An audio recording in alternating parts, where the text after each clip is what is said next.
Assalamu Walaikum. Hello friends, how are you? Welcome back to my another video.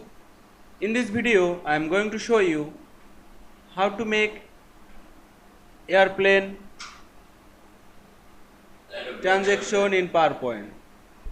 Let's get started. At first, open your PowerPoint presentation. Then go to the transaction menu.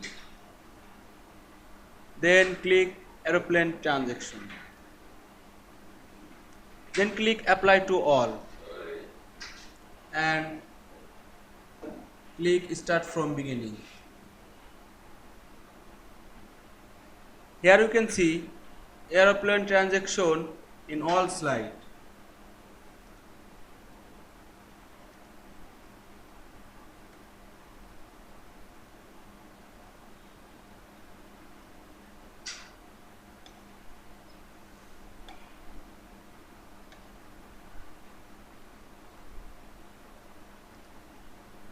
I hope you enjoyed my video.